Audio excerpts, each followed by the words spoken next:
안녕하세요. 네, 이번 시간엔 통일신라의 발전에 대해서 살펴보겠는데요. 자, 포인트를 먼저 보자고요. 일단 포인트에서 중대와 하대, 중대는 왕권이 강했고 하대는 왕권이 약했는데, 우리가 삼국시대에서는 왕의 이름을, 그 업적들을 기억하기 위해서 왕의 이름을 기억을 했었는데, 통일신라에서는 딱 두 사람만 기억하면 됩니다. 신문왕, 중대의 신문왕과 하대의 진성여왕. 나머지 왕들은 그냥 외우면 좋은 거고 안 외워지면 괜찮아요. 그냥 옵션이야, 나머지 왕들은. 자, 그래서 중대의 가장 중요한 왕이 이 신문왕인데, 신문왕이 한 업적이 꽤 여러 개 됩니다. 근데 그 중에서도 가장 중요한 게, 시험에 나왔다 하면은 노급을 폐지하고 관료전을 지급하였다. 이거 아니면 김흠돌의 난을 진압하였다. 이 두 개가 출제 빈도 지금 핵심 주제 13에서는 최고로 많이 나와요. 신문왕만큼 중요한 게 사실 이 김흠돌입니다. 김흠돌. 자, 그 다음에 이 작은 글씨로 나온 건 신문왕의 업적으로 나오는데, 요거는 이따가 보도록 하고요. 그 다음에 이제 하대에 큰 난이 4개가 일어나요. 이걸 순서대로 꼭 기억을 하셔야 돼. 김원창의 난, 장보고의 난, 원종 애너의 난, 적고적의 난, 이거 이따가 볼 건데, 요거를 순서대로 기억을 하시는데, 요 사이에 되게 하대에 있던 중요한 일들이 있어요. 김원창의 난 이전에 독서 삼품과를 시행해서 어떻게 한번 제대로 나라를 한번 잘 해보려고 했는데, 이게 실패했어.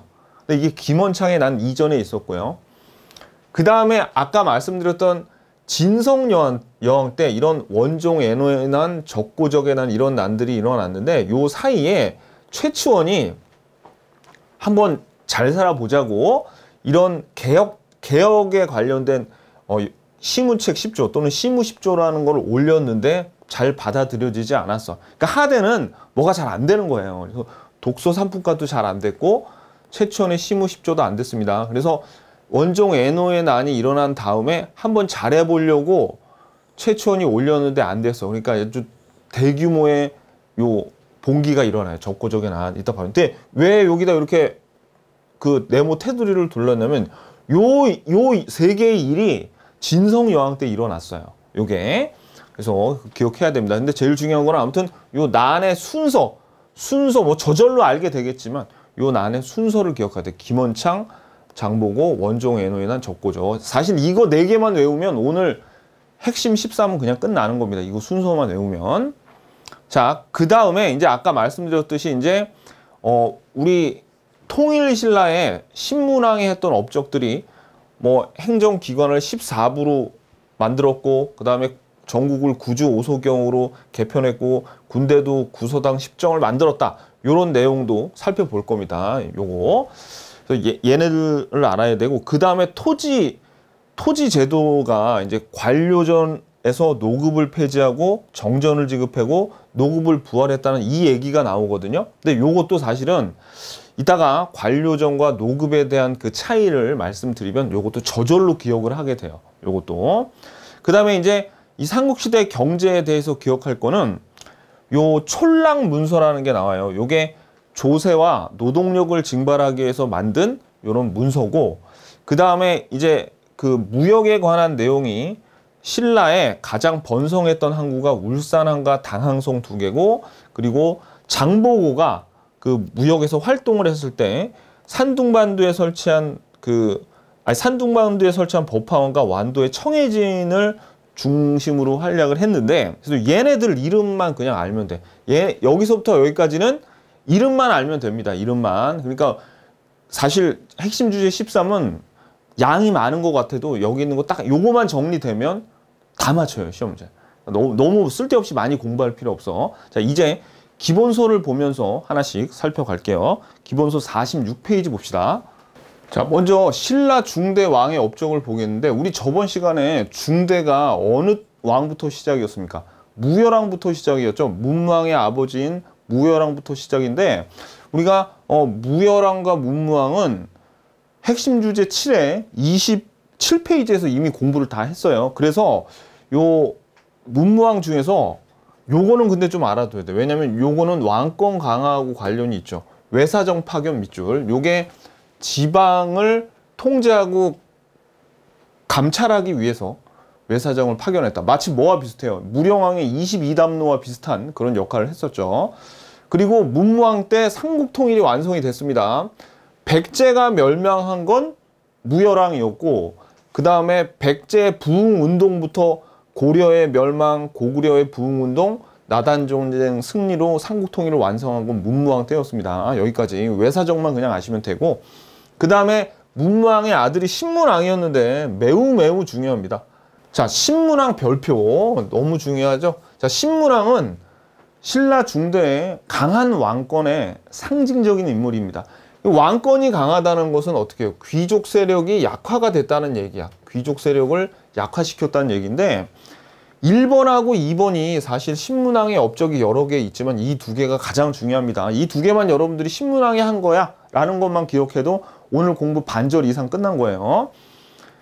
이 김흠돌의 모반 사건은 정치적으로 귀족을 약화시켰고 관료전을 지급하고 노급을 폐지한 거는 경제적으로 귀족 세력을 약화시킨 겁니다. 김흠돌 네모 김흠돌이 누구냐면 신문왕의 장인이에요. 근데 이름도 기억하기 되게 쉬워. 이름 잘 지었어 아주. 이 김흠돌이 반란을 일으켰는데 이때 김흠돌을 처단하면서 이걸 빌미로 해서 귀족 세력들을 싹 다 숙청을 해버립니다. 그러니까 왕권이 강화가 됐겠죠. 그러니까 정치적으로 귀족들을 다 숙청시켜 버렸어요. 그래서 왕권이 세졌어. 그리고 경제적으로도 이제 왕권이 강화되는데 여러분들이 자 관료전을 지급하고 노급 폐지했다. 그래서 관료전 동그라미 노급 동그라미. 먼저 관료전과 노급이 뭔 줄 알아야 되는데 노급이 뭐냐면 이거예요. 자 이제 왕이 있으면 왕을 위해서 귀족들이 일을 할 거 아닙니까? 그럼 월급 줘야 될 거 아니에요. 그죠? 월급을 어떻게 줬냐면 토지를 줬어. 토지. 가령 여기에 10,000평의 토지를 줬다고 쳐봐요. 귀족. 이때 근데 토지를 소유권을 귀족한테 주는 게 아니라 이 10,000평에 해당하는 노급을 줬다라고 얘기하는데 이 노급은 뭐냐면 이 10,000평 안에 백성들이 이제 막 농사도 짓고 뭐를 생산해 낼 거 아닙니까? 그럼 그 백성들로부터 이 귀족이 뭐를 받아서 세금을 걷어 가지고 살 수 있게 해준 거예요. 이 토지를 줘서. 그러면 이 귀족이 세금을 걷는 걸 뭐라 그러냐면 수조권이라 그럽니다. 이게 조세할 때 세금이야. 그래서 세금을 거둘 수 있는 권리를 귀족한테 줘. 근데 이 노급은 어떤 특징이 있냐면 여기 있는 백성들한테 세금만 거둘 뿐만 아니라 여기 있는 백성들을 노동력까지 자기가 어떻게 징발할 수가 있어요. 그러면 노동력을 징발한다는 얘기는 뭐냐면 이런 거예요. 여기 지금 농사를 막 짓고 있어. 근데 왕이 좀 자기를 기분 나쁘게 하거나 다른 귀족들이 자기 심기를 건드려. 그러면 어떻게 하냐면 그 백성들한테 야, 너 있잖아. 그 호미하고 그 쟁기하고 다 내려놓고 창이랑 칼 들고 나 따라와. 그럼 뭐가 되는 거야? 그렇지. 노동력까지 징발하게 되니까 얘네들이 어떻게 이 귀족의 사병처럼 되는 거죠. 그럼 귀족의 힘이 세지겠죠. 그러니까 어떻게 해야 돼? 관료전을 지급하게 됐어요. 그 말은 뭐냐면 노급이랑 다르게 관료전은 수조권만 행사하는 거야. 즉 세금만 걷지 노동력은 징발할 수 없게 만든 게 바로 이 관료전입니다. 그러면 어떻게 되겠어요? 그죠? 이런 거지. 관료전을 지급했다? 그러면 아, 신라의 왕권이 강화가 됐구나. 아니면 노급이 부활됐대. 그러면 왕권이 약해졌네. 이렇게 받아들일 수 있겠습니까? 오케이. 아셨죠? 노급이 부활돼요. 나중에 이제 요 중대 말쯤 되면 왕권이 약해져 가지고 노급이 부활되는데 아무튼 간에 노급을 주면 귀족들이 힘이 센 거고 관료전이 지급되면 왕권이 강해서 귀족들이 약한 거죠. 그죠? 그걸 알아두셔야 돼. 근데 순서도 좀 알아놓으셔야 돼요. 순서도. 먼저 노급을 폐지하고 관료전을 주지 않고 관료전을 먼저 지급한다 그러고 그 다음에 노급을 폐지했습니다. 그래서 노급을 폐지하고 관료전을 지급하였다가 아니라 이렇게 외우세요. 관료전을 지급하고 노급을 폐지해. 왜냐하면 여러분 지금 관료전을 지급하기 전에는 노급이 쭉 가고 있었겠죠. 근데 노급을 폐지하고 관료전을 지급하려면 공백 기간이 생기잖아요. 그러면 안 되지.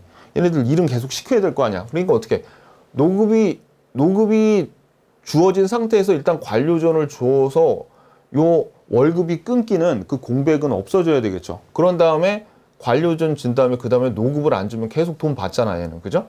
그래서 먼저 관료전을 지급하고 노급이 폐지가 된 겁니다. 요 순서. 뭐 순서는 시험에 잘은 안 나오는데 확실하게 알아두는 게 좋잖아요. 그죠? 그리고 아무튼 근데 요 두 개가 굉장히 중요합니다. 신문항은 시험에 나왔다 하면 사실 1번, 2번이에요. 1번, 2번. 자, 그럼 한번 읽어볼까요? 노급. 어떤 토지에 노급을 지급받은 귀족은 조세를 거둘 수 있는 수조권뿐만 아니라 그 백성들의 노동력까지 징발할 수 있고, 관료전은 아까 봤던 대로 수조권만 행사하여 조세를 거둘 수 있어도 노동력을 징발할 수는 없다. 그죠? 자, 그래서 관료전을 지급하고 노급을 폐지한다는 것은 귀족의 힘을 약화시키고 왕권을 강화하는 정책이다. 경제적으로. 그죠? 오케이. 자, 그 다음에, 자, 이제 신문왕이 한 일들을 보자고요. 일을 엄청 많이 했는데 너무나 다행히 신문왕이 거의 모든 일을 다 해가지고 신문왕만 외우면 돼요. 막 이게 흩어져 있지가 않아.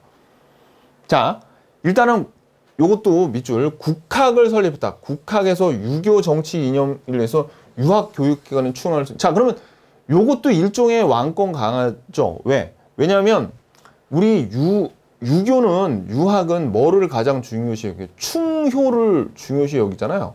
그러니까 이거 충성. 자기의 충성. 귀족들한테 충성하지 말고 왕한테 충성하라고. 그런 내용이죠. 그죠? 그래서 국학 설립도 누가? 신문왕이 했고요. 그 다음에 만파식적의 설화가 있어요. 이게 뭐냐면 이 적이 필이 적자입니다. 그리고 만파는 뭐 힘든 고난, 뭐 힘든 일 그런 거고, 식은 이 고난을 식혀준다고, 편안하게 해줘. 모든 뭐 고통, 고난 이런 것들을 다 어떻게 이 필이만 한번 보면 다 해결이 되는 거야. 이게 무슨 얘기냐면 이거 설화인데 요 신문왕의 아버지인 문무왕하고도 관련이 있어요. 이거 제가 문제풀이에서도 한번 했었는데 보세요. 문무왕이 죽으면서 이 왜구놈들이 하도 설치니까 죽어서도 용이 돼서 신라를 지킬게 라고 하면서 동해에 장사를 지내서 이렇게 어떻게 화장을 해서 뿌렸어요. 그래서 내가 죽어서도 신라를 지킬 거야. 용이 된다면 했어요. 그래서 신문왕의 시신을 화장해서 동해에 대왕함에 장사를 지냈어요. 그랬는데 이제 용이 된 신문왕의 아버지 문무왕하고 김유신이 용을 시켜가지고 신문왕한테 신령한 대나무를 줬어. 대나무.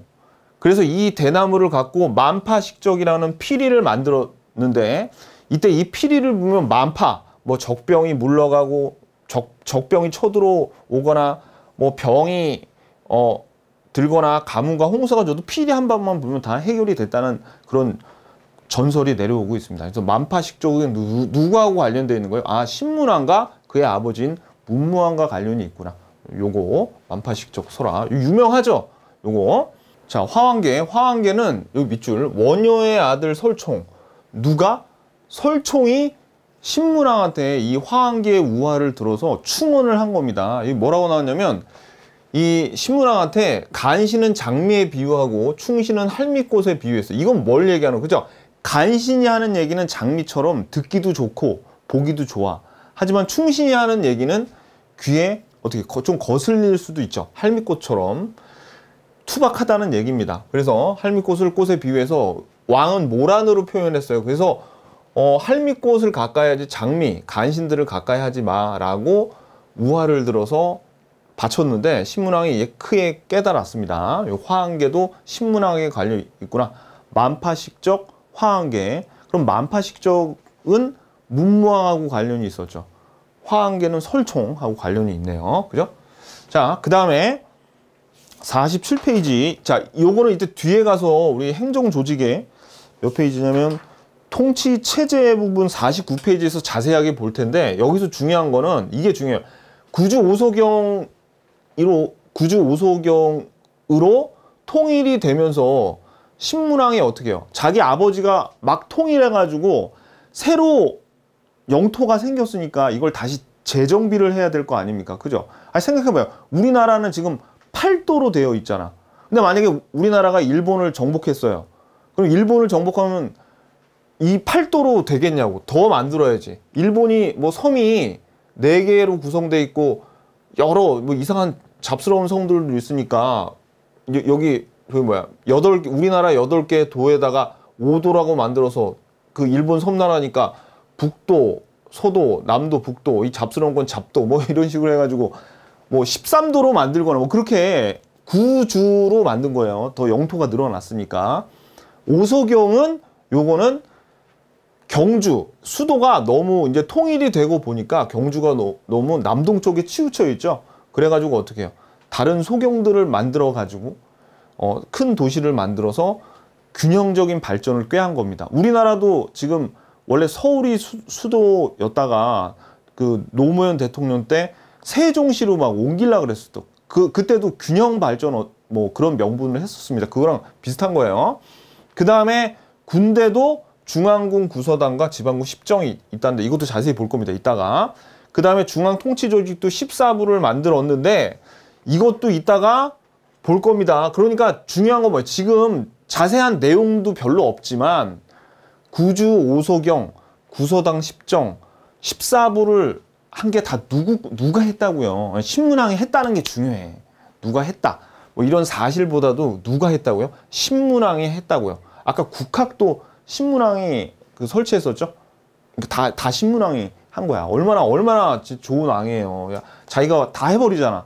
그럼 다른 왕은 별로 중요한 걸 안 했기 때문에 우리가 시험 볼 때도 신문왕이 그래서 인기 최고예요. 자, 그 다음에 9번에 보면 달구벌로, 그러니까 대구로 천도를 시도했는데 승려 의상의 반대로 무산됐다는 얘기는 나중에 이제 의상에 나오는 얘기니까 요것도 참고로 알아두시고, 그래도 제일 중요한 건 뭐예요? 신문왕. 김흠돌과 관료전입니다. 그 두 개는 무조건 알아두셔야 돼. 오케이. 자, 그 다음에 이제 성덕왕, 이제 여러분들이 왕 이름은 기억을 안 해도 되는데, 그냥 제가 왕의 이름과 같이 얘기할 테니까 기억하면 좋잖아요. 그죠? 근데 기억 안 해도 상관없어. 신문왕만 알면 돼. 성덕왕 때는 어떤 기록이 나오냐면, 자, 밑줄. 정전을 지급했다고 나옵니다. 이 정전이 뭐냐면, 몰라. 우리 학자들도 정전이 뭔지 정확하게 몰라요. 근데 기록에 뭐라고 나왔냐면, 백성들에게 정전을, 귀족이 아니라 백성들에게 정전을 지급했다고 나와요. 그러니까 어떻게, 이때도 왕권이 굉장히 강해가지고 토지 지배력이 국가한테 있었구나. 그래서 이런 자영농도 있었겠는데 라고 추측을 해볼 수 있는 거야. 그래서 그냥 어떻게, 정전을 지급했구나. 정전을 백성들에게 지급해서 자영농도 있었겠거니 해서 세금도 국가한테 냈겠죠. 그만큼 국가의 힘이 셌다는 얘기입니다. 자, 그리고 이 성덕왕 때는 요거는 발해에서 나오는 얘기인데, 나당 전쟁으로 사이가 되게 안 좋아졌었죠. 그죠? 근데 이제 당나라와 국교를 재개해서 발해를 공격하기도 했어요. 요것도 참고로 알아두시고. 그 다음에 이제 경덕왕 때 중요한 거는 이제 노급이 부활된 거예요. 노급이 부활된. 그럼 어떻게 됐습니까? 관료전을 지급했다가 노급을 폐지했다가 정전을 지급하고 그 다음에 노급이 다시 부활된 거네. 그죠? 우리가 아까 포인트에서 요겁니다. 요거. 그죠?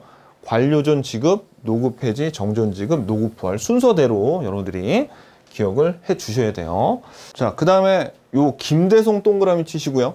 불국사 밑줄, 석굴암 밑줄, 성덕대왕신조 밑줄 그세요. 지금 통일신라에 알짜배기 문화재 다 나오네. 그죠? 김대성의 주도로 불국사와 석굴암을 창건하고 경덕왕의 아버지인 성덕왕 우리 방금 봤잖아요. 정전을 지급한 왕. 성덕왕을 기리기 위해서 성덕대왕 신종, 이게 에밀레종이죠. 그죠? 제작하였다. 근데 완성은 여기서 만들기 시작하고 완성이 된 건 요 해공왕 때 완성이 됩니다. 그리고 유학교육을 강화하기 위해서 국학 동그라미. 아까 국학 누구였어? 요거 신문왕이었죠? 신문왕이 만든 국학을 좀 더 유학교육을 강화하기 위해서 태학감으로 바꿨대요. 그러면 여러분들이 이쯤에서 하나 좀 헷갈릴만 하네. 태학은 누구야? 태학. 고구려의 소수림왕이잖아요. 그러니까 요거 헷갈리시면 안 됩니다. 요거. 자, 그리고 요 하나 정책에 관한 거는 뭐 중국식으로 바꿨다는데 요거는 우리 아주 예전에 한 번 출제가 된 게 있으니까 그냥 참고로 그냥 보시고. 그 다음에 그러니까 우리 경덕왕도 나름대로 할 일 했다. 그죠? 노급이 부활했잖아요. 그죠? 그리고 문화재 3개 김대성의 주도로 만들기 시작했고, 국학을 태학감으로 이름을 바꿨고. 오케이. 그 다음에 해공왕은 이제 중대의 마지막 왕입니다. 중대 무열왕부터 시작했던 중대가 해공왕 때, 이제 해공왕이 김지정의 난으로 인해서 피살당하면서 끝나요.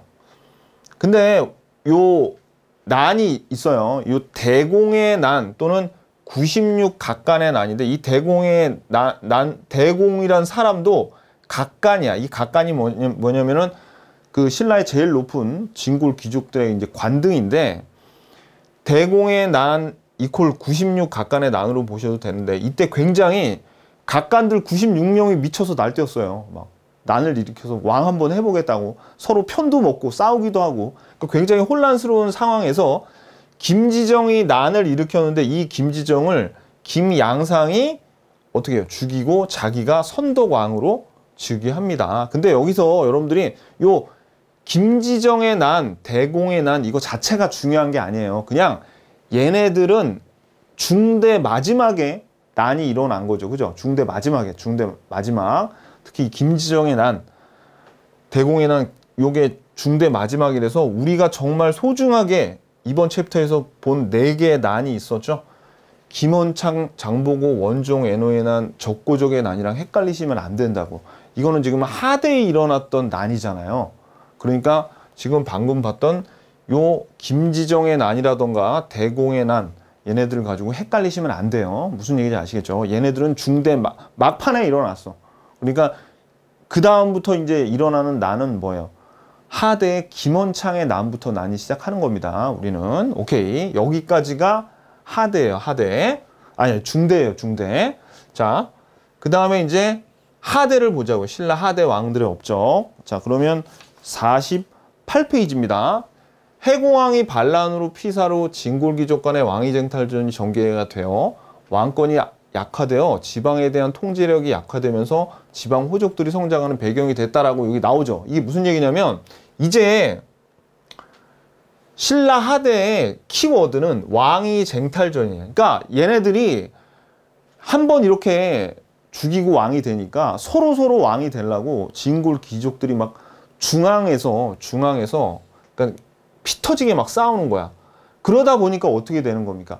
지방의 통제력이 지들끼리 싸우느라고 지방의 백성들은 죽든지 말든지 지들끼리 권력 다툼만 하는 거죠. 그러니까 이 지방에서 지방 호족들이 성장을 하게 돼요. 지방 호족들이 성장하는데 이 지방 호족들이 또 어떻게 했어요? 그렇죠. 거기 있는 백성들을 또 착취를 하겠죠. 그러니까 못 살겠다 하고 막 나중에 그 원종, 애노의 난, 적고적의 난이 막 일어나는 거야. 그러니까 지금 완전히 나라 자체가 엄청나게 혼란이 됩니다. 그리고 왕권이 약화됐다는 걸 우리가 어디서 알 수 있냐면 신라 중대가 한 120년 좀 넘거든요. 근데 왕이 8명이었어. 한 120년 정도였는데 왕이 8명이었는데 하대가 한 150년 좀 넘는데 이때 왕이 20명이나 됩니다. 그러니까 임기도 어떻게 해요? 훨씬 짧았죠. 그러니까 굉장히 왕이 자주 바뀌었다는 얘기예요. 막 서로 죽이고 서로 왕을 막 이렇게 가라앉히기도 하고 막 그럽니다. 자, 그래서 성덕왕은 그냥 아까 누구예요? 김양상이 아까 그 김지정의 난에서 김지정을 죽이고 자기가 김양상이 선덕왕으로 즉위하면서 왕권이 약화됐어. 그래서 왕권이 약화됐단 말은 상대등 있죠. 상대등이 귀족들의 수장이잖아요. 그죠? 그래서 상대등의 힘이 강해졌다는 얘기입니다. 요 상대등의 힘이 강해졌다는 말은 왕권이 약해졌다는 말이야. 그리고 왕이 좀 이따 나오겠지만 집사부라는 게 있는데 이 집사부의 시중이 요 집사부의 수장이거든요. 그러니까 왕의 직속 기관의 수장이니까 상대등의 힘이 강해졌다는 말은 왕권도 약해지고 왕의 부하였던 시중의 힘도 약해진 거라고 볼 수 있겠죠. 이따가 요건 볼 거예요. 요거 그 말입니다. 자, 그 다음에 이제 원성왕이 좀 한번 잘해볼라 그랬어요. 이렇게 계속 이제 혼란스러우니까 독서 3품과 별표. 이것도 시험에 무지 잘 나옵니다. 독서 3품과를 누가 안 했어요. 신문왕이 한 게 아니네. 이 좀 좋은 건데 통일신라에 좋은 거는 웬만하면 다 신문왕이 했다 그러는데 독서 3품과는 중대도 아니에요. 요 독서 3품과를 중대라고 생각하면 안 돼. 지금 하대 비교적 초반부에 어떻게 하면 잘해 보려고 한 거예요. 이게 뭐냐면 이게 밑줄 보세요. 독서 산품과는 우리나라 최초의 관리 선발 제도인데 시험 봐서 그동안은 이제 귀족 자제들 그 혈통에 따라서 막 세습이 되고 그랬는데 우리나라 최초로 관리 선발을 시험 봐서 뽑는 거야. 근데 지금 시험을 누가 보냐면 아까 국학 있었죠.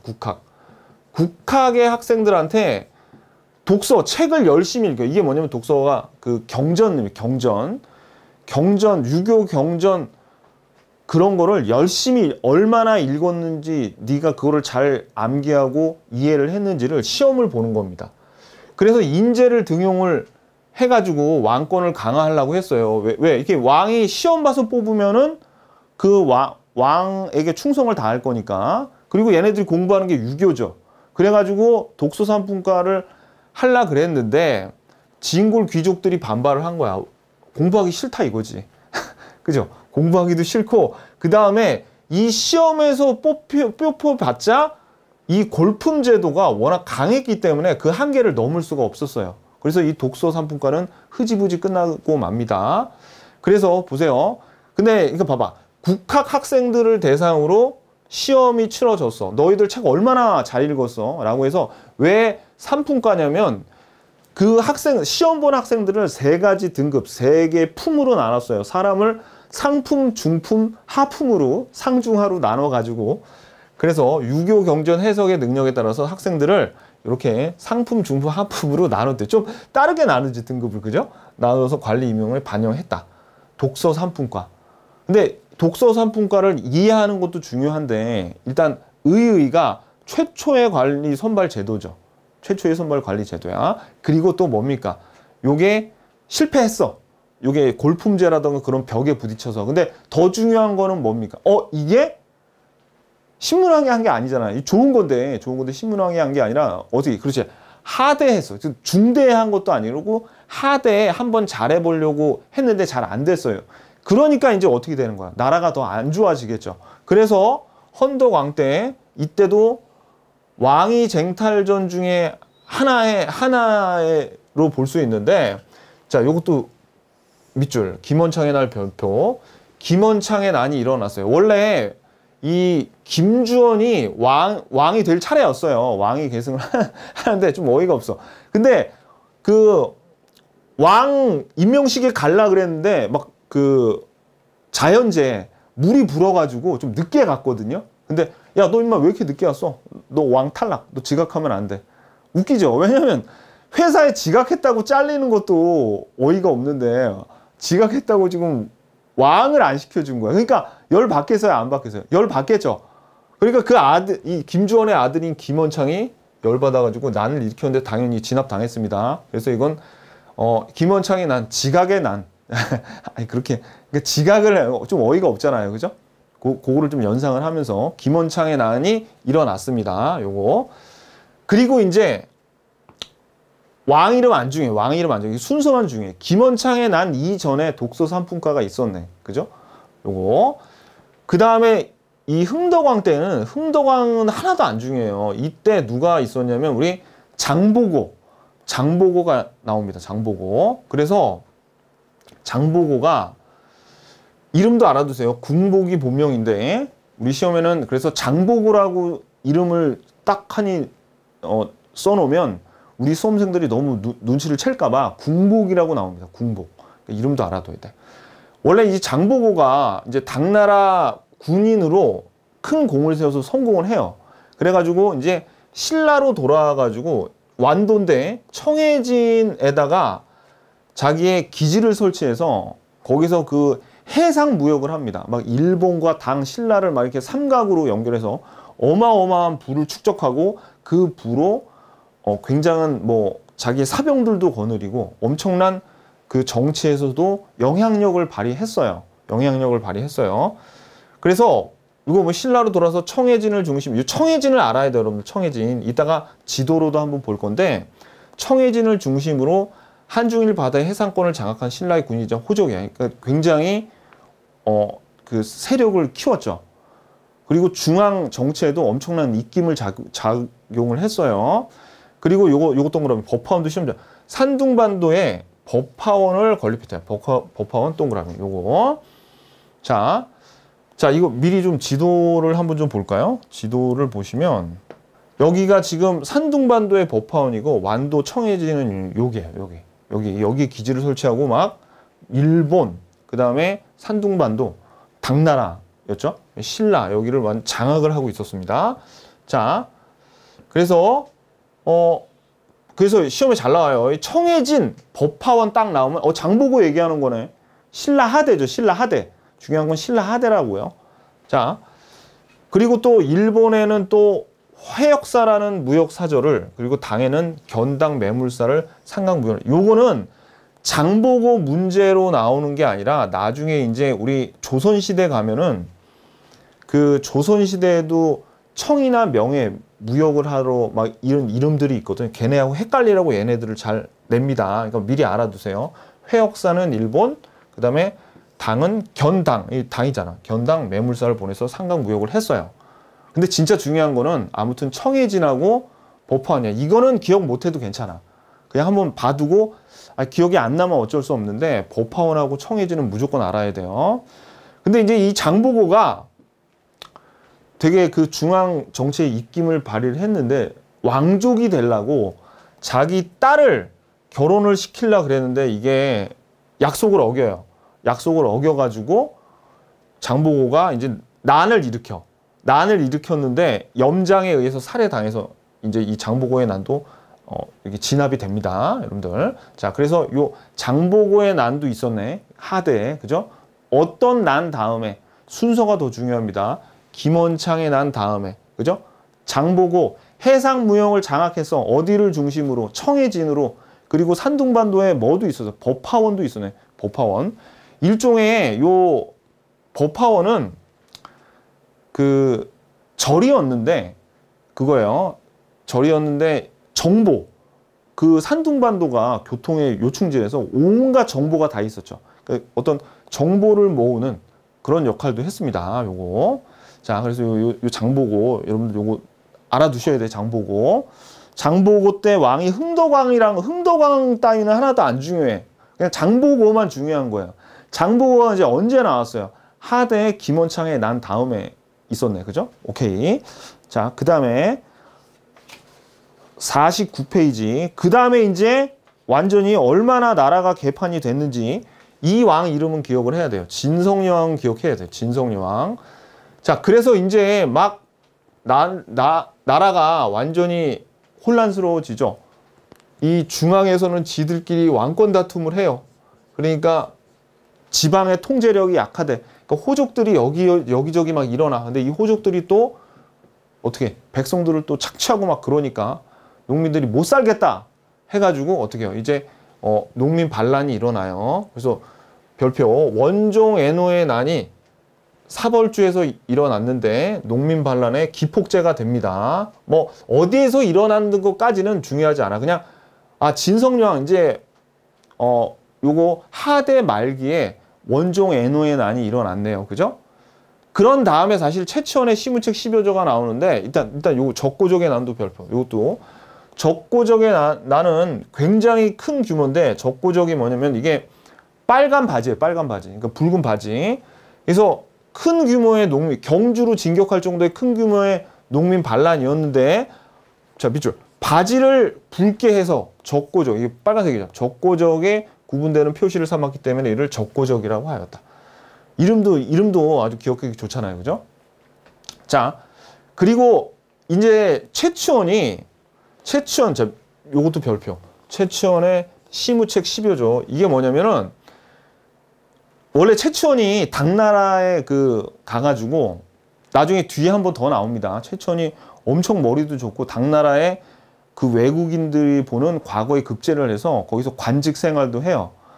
그래가지고, 거기서 계속 살았으면 부귀영화를 누리고 잘 살았을 텐데, 나의 조국인 신라를 한번 내가 지금 이렇게 막 원종 애노의 난도 일어나고 그래가지고, 그러니까 적고적의 난과 원종 애노의 사이에 이제 요 시무책 10여조를 냈어요. 근데, 최치원이 그래서 시무책 10여조를 요 진성여왕한테 바칩니다. 내용은 어떤 건지 전해져 내려오진 않았는데, 아무튼 개혁안을 줬는데, 최치원이 육두품이었어요. 육두품. 그러니까, 육두품 주제 이러면서 무시를 당했어요. 그래가지고 최치원이 마음의 상처를 입고 어떻게 은둔 생활에 들어갑니다.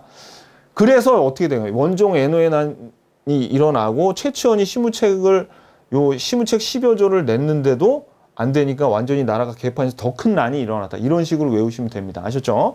자, 온갖 수단과 방법을 다 동원해서 외워요. 그래서 자 보자고요. 우리 이제 순서 아까 우리 하대에 일어났던 중요한 일들 독서 3품과 있었죠. 근데 이거 실패했어. 그죠? 그 다음에 김원창의 난이 일어났어요. 그 다음에 이제 장보고의 난, 딸을 왕비로 삼으려다가 왕족이 되려다가 실패했죠. 이건 왕위 계승 다툼이고, 그 다음에 이제 진성여왕 때 원종 애노의 난, 농민 반란의 기폭제가 됐고, 그 다음에 최치원의 시무책 10조, 시무 10조, 그 다음에 적고적의 난, 빨간 바지 입고 대규모로 이제 사귀는 순서대로 이렇게.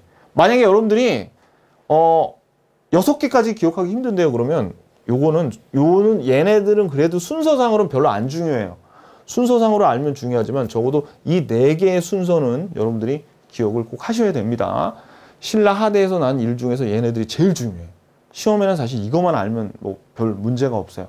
그러니까 중대에는 신문학만 알면 되고 좀 위험한 공부 방법인데 하대에서는 이 4개만 알면 돼. 아, 그리고 요거 2개는 알아야지. 요거 2개.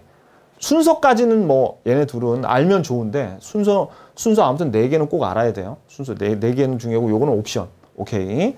자, 그래서 이제 보자고요. 여기고 그 다음에 이제 요 향가집 3대목을 편찬했는데 이거 전해를 내려오잖아요. 요것도 그냥 참고로 보세요. 이건 문화사에 가서 한번 볼 겁니다. 그 다음에 경순왕이 이제 신라의 마지막 왕이에요. 그래서 고려 태조 왕건에게 항복을 합니다. 그러면서 경주의 사심관으로 임명이 되면서 고려시대 사심관 제도의 시초가 돼요. 이건 나중에 이제 우리 후삼국 거기 가서 배울 건데 요것도 그냥 일단 봐두세요. 나중에 더 중요하니까. 지금은 이거보다 지금 앞에 배운 내용들이 훨씬 중요해. 경순왕이 마지막 왕입니다. 오케이. 자, 그 다음에 이제 통일신라의 통치체제. 자, 그러면 중앙통치 조직은 14부를 만들었죠. 지금 14부. 그럼 이 14부를 만든 왕이 누구예요? 그렇지. 신문왕. 지금 이 내용보다 누가 만들었는지를 먼저 알아야 돼. 우리 앞에서 봤죠. 이 지방행정제도 구주 오소경 나오죠. 이거 누가 한 거야? 아, 신문왕. 여기 군사제도 구서당 10정 만들어줘. 누가 한 거야? 아, 신문왕. 아, 일단은 이거 다 누가 했어요? 신문왕이 다 만들었네. 이거를 여러분들이 먼저 아는 게 중요합니다. 이 내용보다 그게 훨씬 중요해요. 신문왕. 신라 중대왕. 그죠?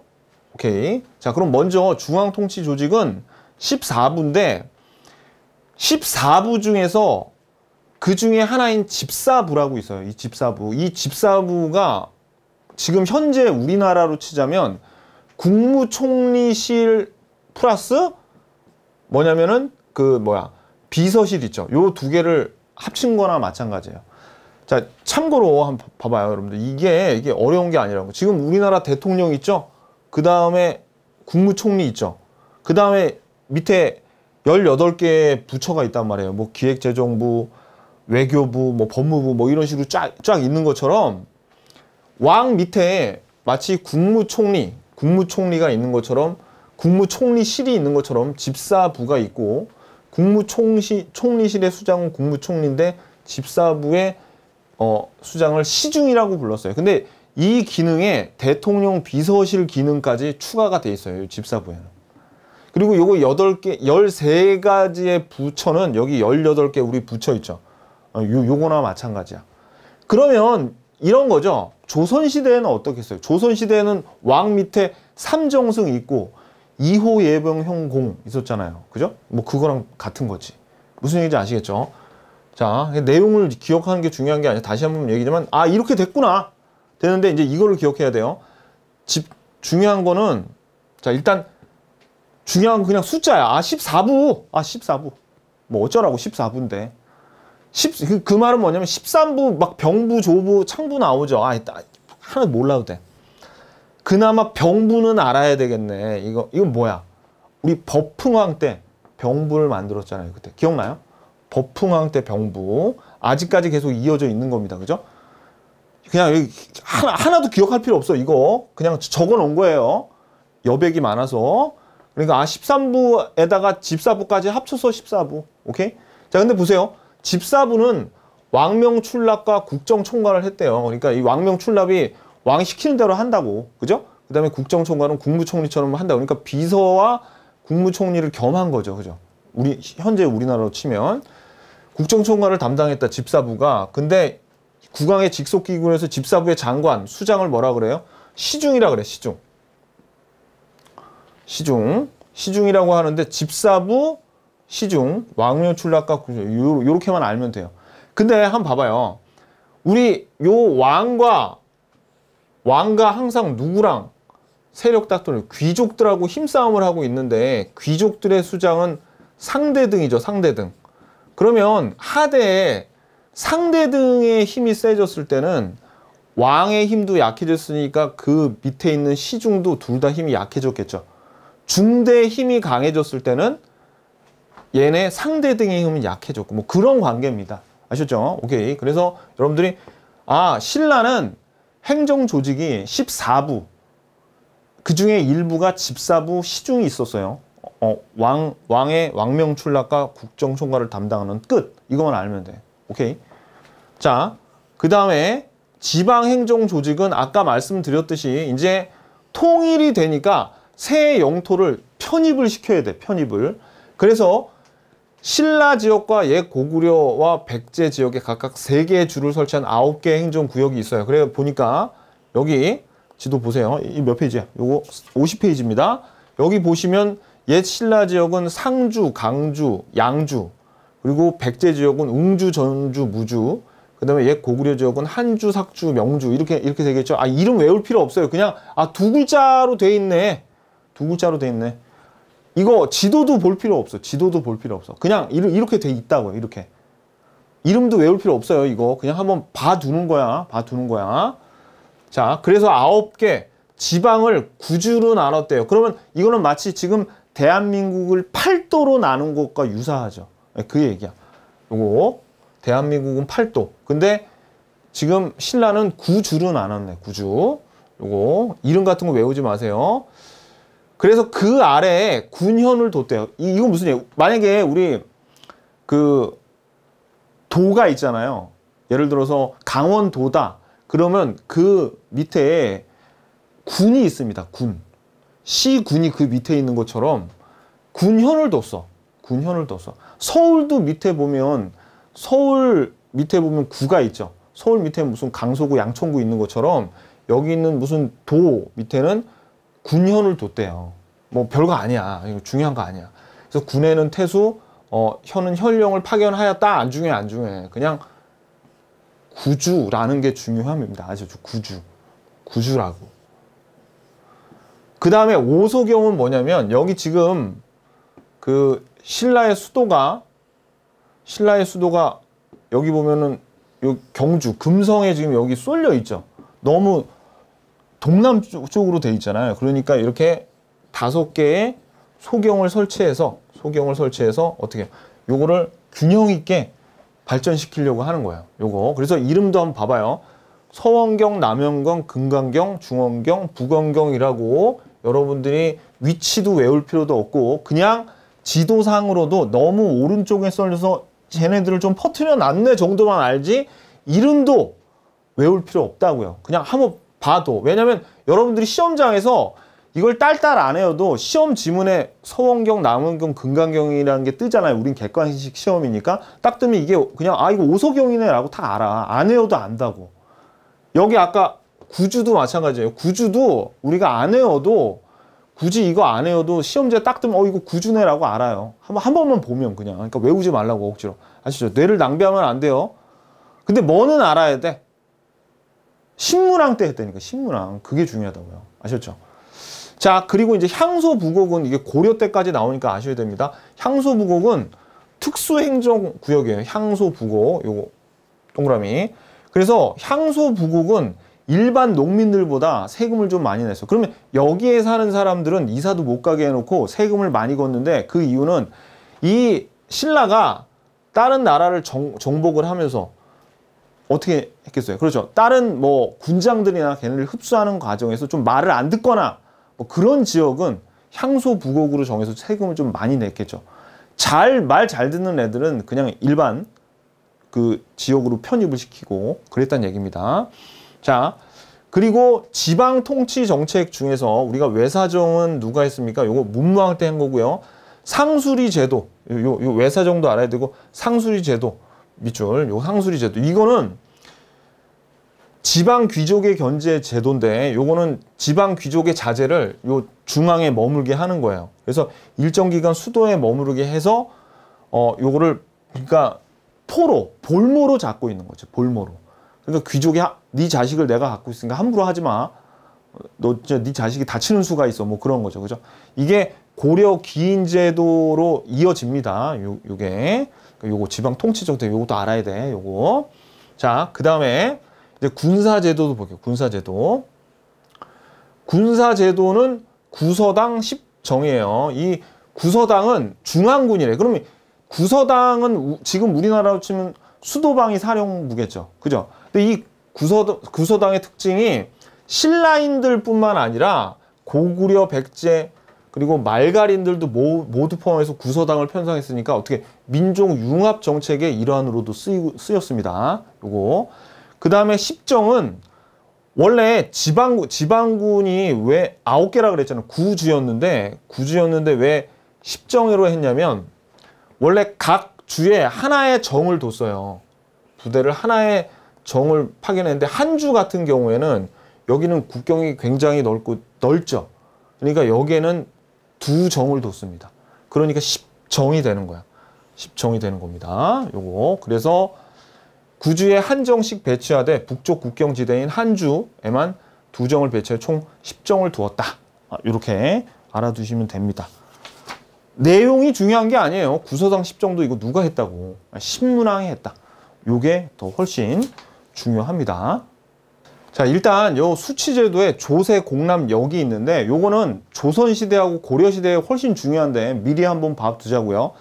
그 나라에 사는 백성들한테는 어떤 세금이 부과되냐면 그 토지에서 나오는 곡물이나 그 다음에 옷감을 내야 돼요. 이걸 조세라 그러고요.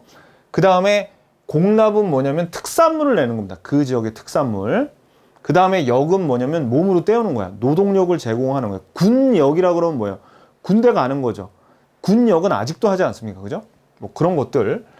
자, 그러니까 요런 세 가지 종류의 세금을 내야 돼.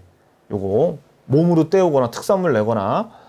자, 근데 이제 시험에 잘 나오는 거는 바로 요겁니다. 요 왕별 촌랑문서.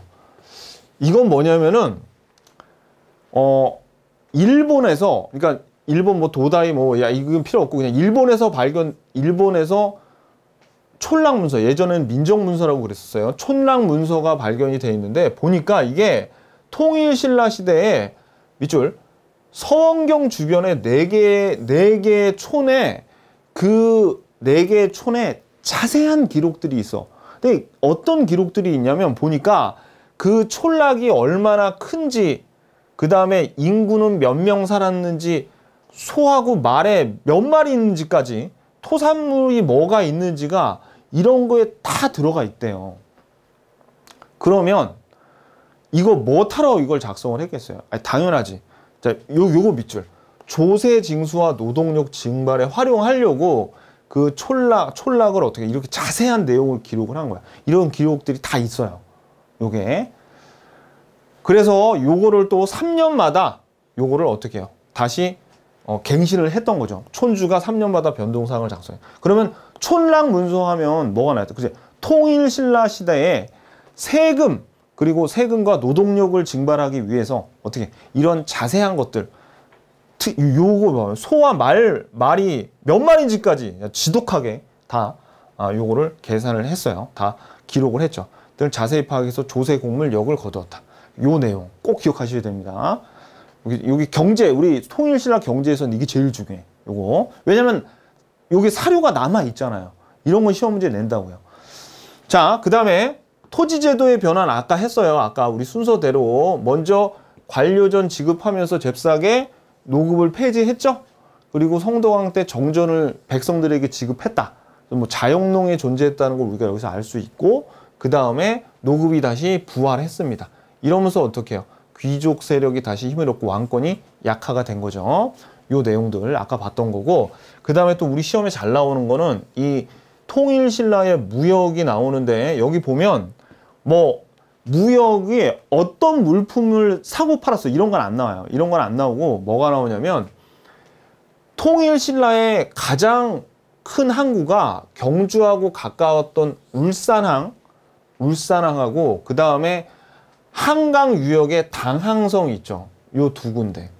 요 두 군데만 나옵니다. 이거 위치도 몰라도 돼요. 그냥 아, 통일신라 하면 울산항과 당항성이구나. 이때 아라비아 상인들도 막 일로 와가지고 같이 그 무역을 했는데, 위치를 한번 그래도 보자고요. 여기가 울산항이고 여기가 당항성이야. 오케이?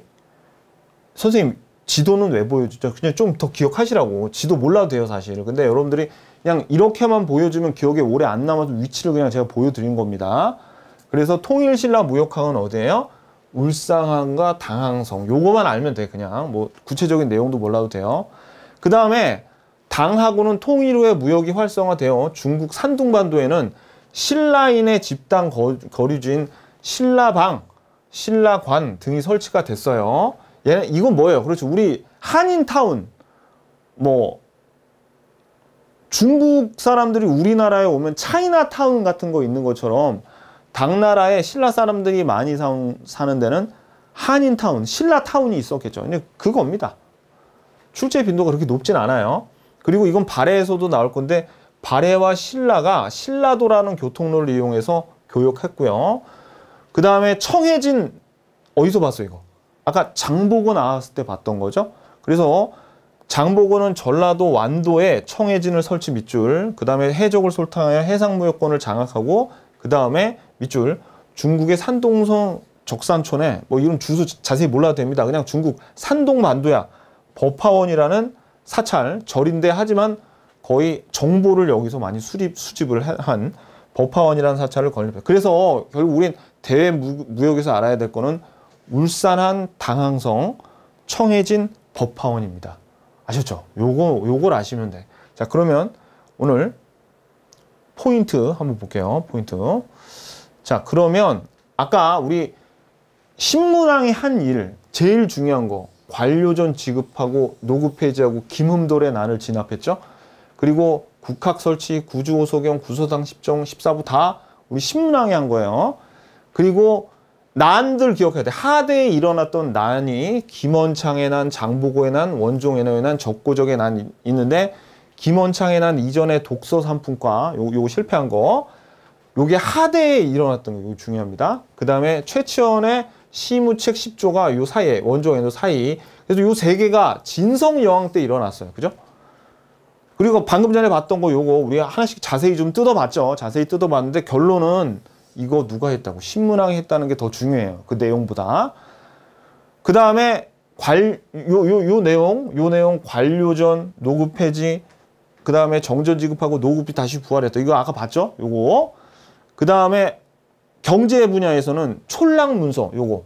조세와 노동력을 징발하기 위해서 소와 말의 숫자까지 자세히 기록했던 거. 그 다음에 울산항 당항성, 통일신라 최고의 항구, 청해진 법화원, 요거는 장보고하고 관련돼 있는 해상 무역에 관한 내용이다 라는 거. 요거를 아시면 됩니다. 어때요? 다 공부하고 나서 포인트를 보니까 중요한 게 팍팍 눈에 들어오죠. 자, 그러면 여러분들이 요거 정리됐으면 좀 쉬었다가 기출문제 풀어보도록 하겠습니다.